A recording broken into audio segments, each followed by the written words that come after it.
Okay guys, welcome back. Former Farm Kid channel. It's part 2 of the Taperlock flywheel installation.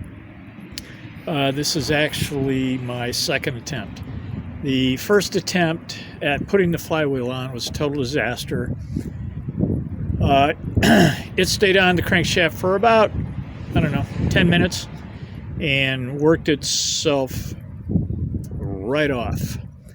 A couple of issues. We could not get it on all the way, and I'm not sure exactly what the issue was, but I showed a good 1/4 of an inch of hub on the back side of the flywheel.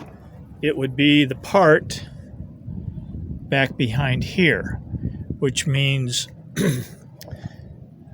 this did not slide into this far enough. And I have tried to analyze what might have caused that. There were 2 things. Well, 3 things. I didn't have the internal shaft to this shined up real well, and I hadn't shined this. The manufacturer actually calls the separate piece here a hub. Hadn't shined that up well, and come to find out, I may have run out of threads. So what I did was fashion another washer to space the nut out so that this nut did not bottom on the threads. This took it out a little bit. As you can see, it's pretty close to flush all the way around, so we still have full threads on the nut, but it's never going to run out. Another issue I saw was, and this is when I had the nut off, that it was only contacting the nut on half of the circumference. 1/2 of the flywheel had not been compressed by this nut, which means the flywheel was out of square with the nut. So I marked that side that was contacting, and that became the rib. I can't see it right here. It's either this, must be this one up here. It's blocked by the pipe wrench. That was where I hit my flywheel between turns on the pipe wrench.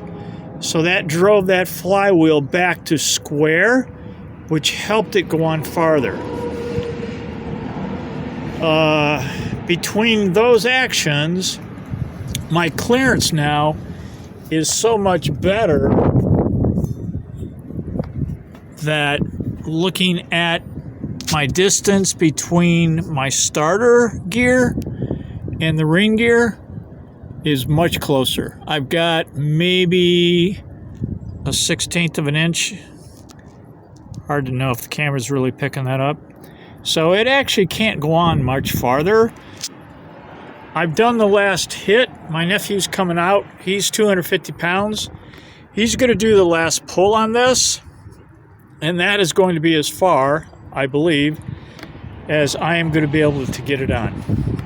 So if it comes off this time, I have found a company. I'll leave their phone number. I'm going to talk to them and see if they're okay with that. I'll leave the phone number on the video, and they still actually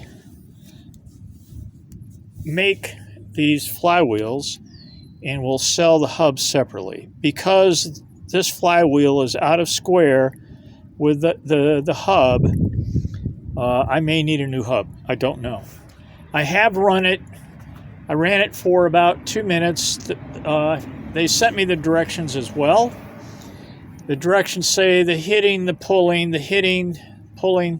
with the pipe wrench should be followed by starting it up for a short time. They don't say how short a time. So I watched the alignment. I line sighted it along this axis right here. Took a note that this gear was about halfway. This line right here was about halfway out on the gear. It's a little bit less now because I've been working with end play, and it seems to be staying put. But I have one more pull to do, and then I'm just going to run it for a while and see what happens. A couple other things as far as safety goes and other things I did that I thought were a good idea. You may or may not think are necessary. I took the fender off so we have full and free clearance to the pipe wrench, and you're not fighting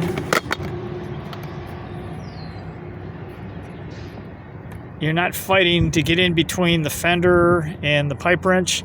I also took and moved this tire out to the very end of the axle so that I have a better line of attack to the to hitting the flywheel. That seems to have helped somewhat. I also left this side up on the jack so that the jack is carrying the majority of the weight of the tractor on this side. This way that the tractor doesn't want to bounce on the tire. I changed bracing the flywheel from using the end of a crowbar in the gear because I'm not so sure that hasn't impeded its inward progress. Can't say for a fact. So what I've done is use a 2x4 here on the flywheel itself, which actually when you compress it, it kind of wants to push the flywheel in a little bit, so that helped as well. A couple other safety issues. We want to make sure that the tractor never has any possibility whatsoever starting. So I lever the decompression off here so that even turning backwards, could it ever kick back and go the other way and start? Who knows? But I've got the decompression there. It's always in neutral. The clutch is disengaged. And just as a reminder that when you are hitting the flywheel on the other side, you have to protect the thrust washers, which, by the way, are not metal. They are fiber, so you don't want to be, smashing the crankshaft against the bearings and it.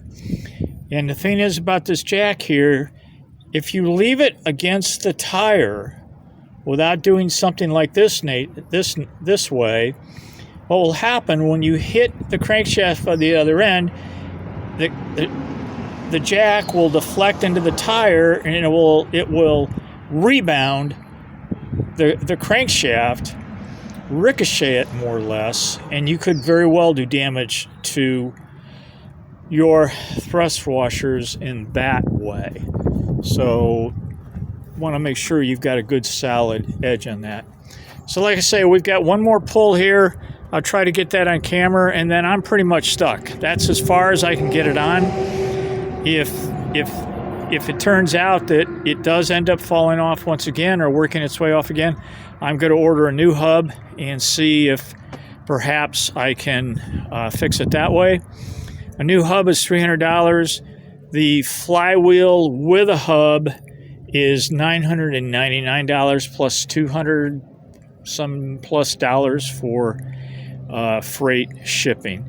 So Schumacher says they will sell me the hub separately, and if that doesn't work, then they would deduct that against the price of a flywheel and send that separately.